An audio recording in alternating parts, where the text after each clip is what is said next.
اور پاک ذات کا چہرہ ہی باقی رہنے والا ہے، تو کیا آپ نے جان لیا کہ وہ کس قدر جمیل ہے؟ کیا آپ نے سمجھ لیا کہ اس کے جمال کی کیا شان ہے؟ اب آپ نے یہ تصور کرنا ہے کہ اللہ تعالیٰ اپنے اس جمیل چہرے کو، جس کے جمال کی یہ شان ہے، اس سے آپ کی طرف رکھتا ہے جب آپ نماز پڑھتے ہیں۔ نبی صلی اللہ علیہ وسلم نے فرمایا، ان اللہ ینصب وجہہ لوجہ عبدہ فی صلاتہ ما لم یلتفت۔ اللہ تعالی اپنا چہرہ نماز پڑھتے ہوئے بندے کے چہرے کی طرف رکھتا ہے جب تک کہ وہ ادھر ادھر نہ دیکھے۔ اس کو تصور کریں کہ وہ اپنا چہرہ آپ کی طرف رکھتا ہے، وہ کیسے اپنا چہرہ ہماری طرف رکھتا ہے یہ تو ہم نہیں جانتے۔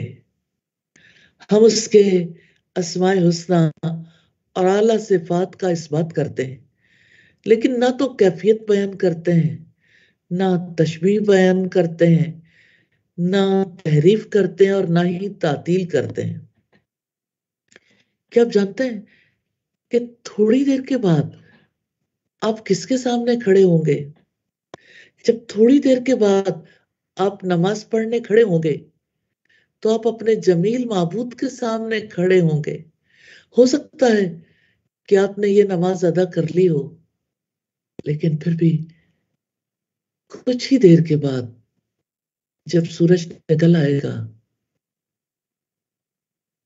تو آپ اپنے رب کے سامنے کھڑے ہوں گے، اور جلد ہی آپ اللہ تعالیٰ کے سامنے کھڑے ہوں گے جب آپ کے دل میں اس کے لیے محبت کے جذبات ہوں گے۔ آپ محبت کے جذبات لیے کھڑے ہوں گے تو آپ کو نماز میں ایسی لذت ملے گی جو آپ کو پہلے کبھی نہ ملی ہوگی۔ اللہ کی قسم، دل اللہ تعالیٰ کے سامنے کھڑے ہونے کا متحمل نہیں ہو سکتا، اور اگر اللہ تعالیٰ اس قرآن کو کسی پہاڑ پر اتار دیتا تو آپ اسے اللہ تعالیٰ کے خوف سے پھٹتے ہوئے دیکھتے، لیکن پھر دل یہ کیسے برداشت کر لیتا ہے؟ یہ حیرت انگیز احساس ہے جو اللہ تعالیٰ کی عظمت کی وجہ سے ہوتا ہے، ہیبت کا احساس۔ آئیے اس کو ایک بار دہرا کر اپنے احساسات کو تازہ کرتے ہیں۔ ہمارا رب سبحانہ و تعالی مالک الملک ہے، اور ہر روز بڑی بڑی مخلوقات جیسے جبرائیل علیہ السلام، میکائیل علیہ السلام، اسرافیل علیہ السلام، عرش کو اٹھانے والے فرشتے اس اللہ کی عبادت کرتے ہیں۔ اسی طرح سیدنا نوح علیہ السلام، سیدنا ابراہیم علیہ السلام، سیدنا موسیٰ علیہ السلام، سیدنا عیسیٰ علیہ السلام، اور ہمارے پیارے نبی محمد صلی اللہ علیہ وسلم اللہ سبحانہ و تعالی کی عبادت کرتے رہے۔ اسی طرح اہل بیت، کبار صحابہ، سبھی اللہ تعالیٰ کی عبادت کرتے رہے۔ سیدنا ابو بکر، سیدنا عمر، سیدنا عثمان، سیدنا علی، عشرہ مبشرہ اللہ تعالیٰ کی عبادت کرتے رہے۔ اہل بدر، اہل احد بھی اس کی عبادت کرتے تھے۔ سب لوگ اس کی رضامندی کے طلبگار رہے۔ انہوں نے اللہ سبحانہ و تعالیٰ کے لیے بڑی بڑی عبادات کی، یہاں تک کہ بڑے بڑے صالحین جیسے سفیان ثوری، حسن بصری اور دیگر علماء رحمہ اللہ اور اولیاء عبادات میں ایک دوسرے سے آگے بڑھنے کی کوشش کرتے تھے، اور پہاڑ، ستارے، سیارے، درخت بھی اللہ تعالیٰ کی تسبیح اور عبادت کرتے ہیں۔ پھر اگر میں اور آپ آئیں اور اپنی ظہر یا عصر کی ایسی نماز پڑھیں جس کے 1/4 حصے کو بھی ہم نے خشوع کے ساتھ ادا نہ کیا ہو، تو ہم ان عبادت گزاروں کی عبادت کے سامنے کیا حیثیت رکھتے ہیں؟ ابن قیم کہتے ہیں کچھ فرشتے ایسے ہیں جو اللہ سبحانہ و تعالیٰ کے سامنے سجدہ ریز ہیں، کبھی سر نہیں اٹھاتے۔ جب سے اللہ تعالیٰ نے انہیں تخلیق فرمایا، اس وقت سے انہوں نے اپنا سر نہیں اٹھایا۔ ابن قیم کہتے ہیں فرشتوں میں سے ایسے ہیں جو رکوع کرتے ہیں، جب سے اللہ تعالیٰ نے انہیں تخلیق فرمایا تب سے قیامت تک وہ اپنا سر رکوع سے نہیں اٹھائیں گے، اور وہ قیامت کے دن کہیں گے آپ پاک ہیں، ہم نے آپ کی ویسی عبادت نہیں کی جیسا کہ آپ کی عبادت کرنے کا حق تھا۔ اللہ اکبر، لا الہ الا اللہ۔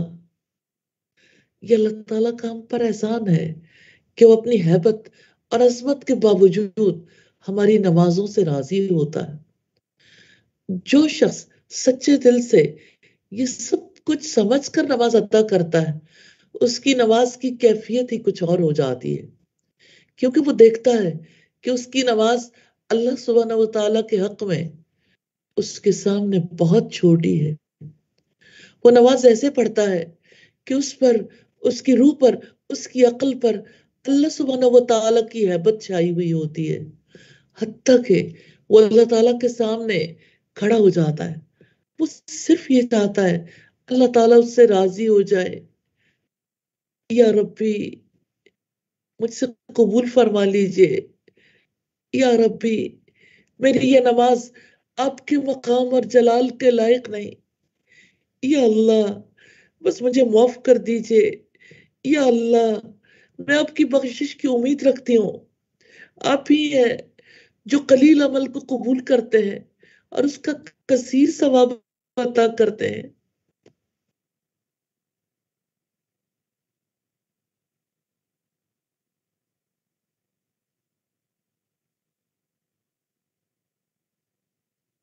اگر آپ میری نماز قبول فرما لیں تو یہ آپ کا مجھ پر احسان ہوگا، اور اگر آپ میری نماز قبول نہ فرمائیں تو یقیناً میری نماز قبولیت کا حق نہیں رکھتی۔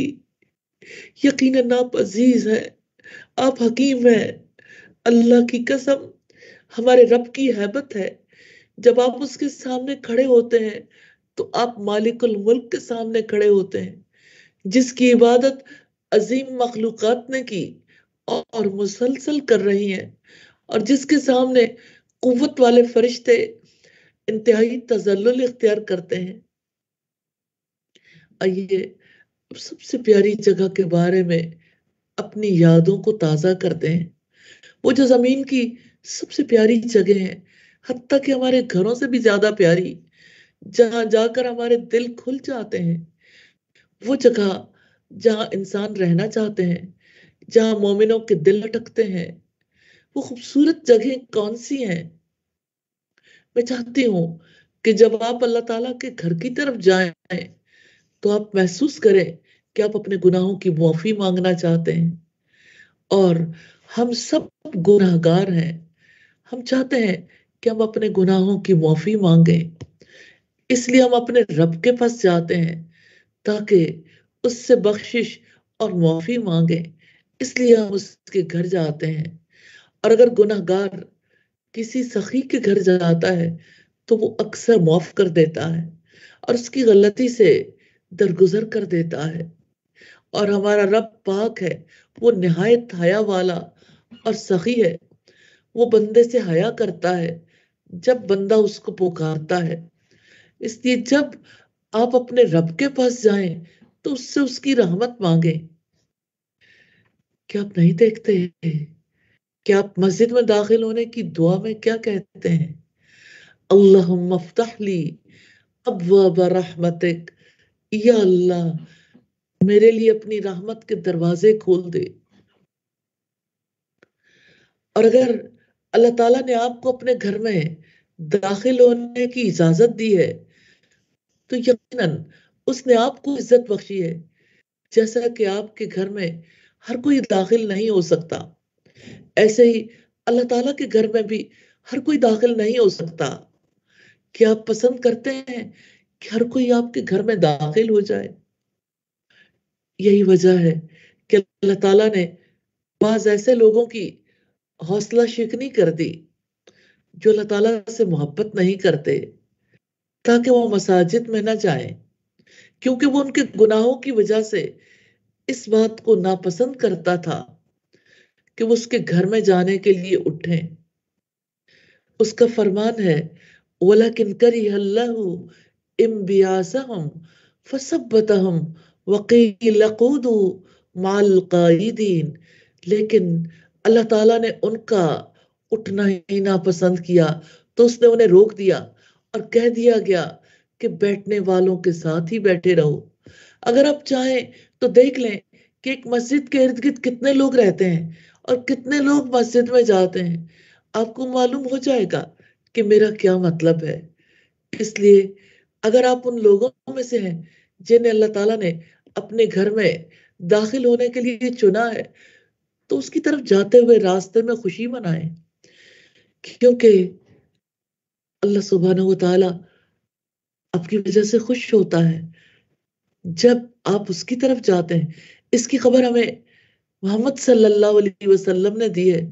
سیدنا ابو ہریرہ کہتے ہیں نبی صلی اللہ علیہ وسلم نے فرمایا جو مسلمان مسجد کو نماز ذکر الہی کے لیے اپنا گھر بنا لے تو اللہ تعالیٰ اس سے ایسے خوش ہوتا ہے جیسے کہ کوئی شخص بہت دن غائب رہنے کے بعد گھر واپس لوٹے تو گھر والے خوش ہوتے ہیں۔ ہم اپنے رسول کی دی ہوئی خبروں کی تصدیق کرتے ہیں۔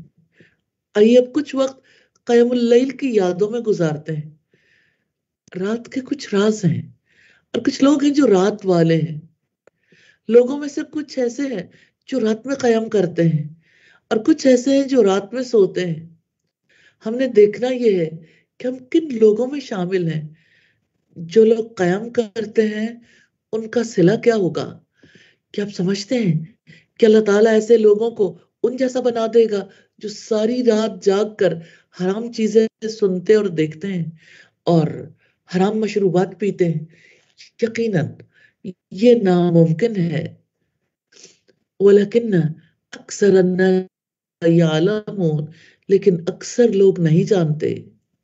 کیا آپ نہیں دیکھتے کہ اگر کوئی شخص گناہ کی رات گزارتا ہے تو اپنی نیند سے ایسی حالت میں بیدار ہوتا ہے کہ اس کا سینہ وحشت محسوس کرتا ہے، وہ غمزدہ اور اداس ہوتا ہے چاہے وہ ساری رات ہنستا رہا ہو۔ اس کے برعکس جب لوگ رمضان کی آخری راتوں میں قیام کرتے ہیں اور اپنی نمازوں اور دعاؤں میں روتے ہیں تو جب وہ صبح سو کر اٹھتے ہیں تو اپنے سینے کو کھلا ہوا محسوس کرتے ہیں۔ ایسا کیوں ہے کہ جو ہنستے ہوئے رات گزارتا ہے اس کا سینہ تنگ ہوتا ہے اور جو روتے ہوئے رات گزارتا ہے وہ پرسکون ہوتا ہے؟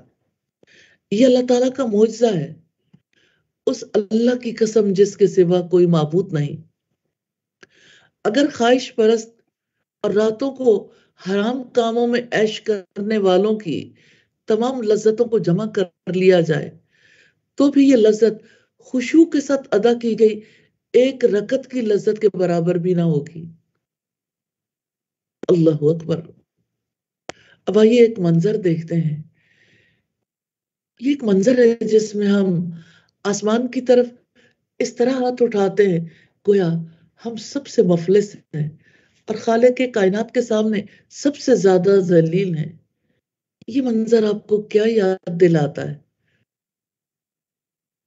کہ ہمارا رب سبحانہ و تعالی ہر شخص کو جواب نہیں دیتا جو اسے پکارتا ہے۔ اسے پکارنے والے بہت سے ہیں لیکن اللہ سبحانہ و تعالی ہر ایک کو اس کے سوال کا جواب نہیں دیتا، کیونکہ ہر مانگنے والے کے پاس قبولیت کے اسباب نہیں ہوتے اور ہمارا رب اسی کی پکار کا جواب دیتا ہے جس کے پاس قبولیت کے اسباب ہوں۔ کچھ ایسے ذہین اور فتین لوگ ہیں جو یہ جانتے ہیں کہ وہ کون سے ایسے کام کریں جن کی وجہ سے اللہ تعالیٰ ان کی دعائیں قبول فرماتے ہیں۔ پہلا کام یہ ہے، ہم پر لازم ہے کہ ہم اپنی نماز پڑھنے کا طریقہ بدلیں۔ ہمیں نماز ادا کرنے کا اپنا طریقہ دیکھنا چاہیے، کیونکہ ہم میں سے بہت سے لوگ اپنے رب سے اس طرح دعا کرتے ہیں گویا کہ ہم الفاظ پڑھ کر سنا رہے ہوں یا ہم یاد کی ہوئی اس طرح دعا مانگنی چاہیے کہ آپ اچھے طریقے سے جانتے ہوں آپ کیا کہہ رہے ہیں، کیونکہ اللہ تعالیٰ اس سے بہت عظیم اور بزرگ ہے کہ اس سے اس طرح کلام کیا جائے یا اس طرح سوال کیا جائے کہ بندہ اللہ تعالیٰ سے اعراض کر رہا ہو اور اس کا دل کسی اور چیز میں مشغول ہو. اس کا کوئی فائدہ نہیں ہے. اور کچھ لوگ ایسے ہوتے ہیں کہ دعا مانگتے ہوئے ان کے دل تو غافل نہیں ہوتے، لیکن ان کی دعاؤں میں کوئی خاص احساس یا جذبہ نہیں ہوتا. اگر ان کی دعا میں یہ احساس ہوتا تو ان کی دعا قبولیت کے قریب ہوتی. یہ احساس کیا ہے؟ وہ شدید احساس ہے جو دعا کو تذلل اور خضوع کا ذائقہ دیتا ہے. دعا میں اللہ تعالیٰ کے سامنے شدید خضوع کا اظہار کریں، اللہ تعالیٰ کے سامنے شدید ہنگامی ضرورت کا اظہار کریں. یا اللہ، میں اپنے گناہوں سے برات کا اظہار نہیں کرتا، مجھے معاف کر دیجئے، مجھ میں کوئی قوت نہیں، میری مدد فرمائیے. یا اللہ، میرے پاس کوئی عذر نہیں، لیکن یہ تیرا حق ہے جس میں نے کمی کی ہے، لہٰذا اگر تو مجھے معاف کر دے تو یہ تیرا احسان ہے، ورنہ تجھے حق حاصل ہے. یا ارحم الراحمین، ہم نے ان دنوں میں نماز کو بہتر بنانے کے لیے، نماز سے لذت حاصل کرنے کے لیے جو کچھ کیا وہ آپ کی طرف سے تھا. جہاں خطا ہوئی وہ ہماری طرف سے تھی اور شیطان کی طرف سے تھی. ہمیں امید ہے انشاءاللہ تعالی ہم آئندہ آنے والے سیشنز میں اور زیادہ راحت اور دل کا اطمینان پائیں گے اور اللہ تعالیٰ کی عبادت سے لذت پانے کے مزید راستے جانیں گے. اللہ تعالیٰ سے دعا ہے وہ ہم سب کو، ہماری اولادوں کو، ہمارے والدین کو، ہمارے پیاروں کو جنت الفردوس میں اعلیٰ مقام عطا فرمائے. آمین ثم آمین.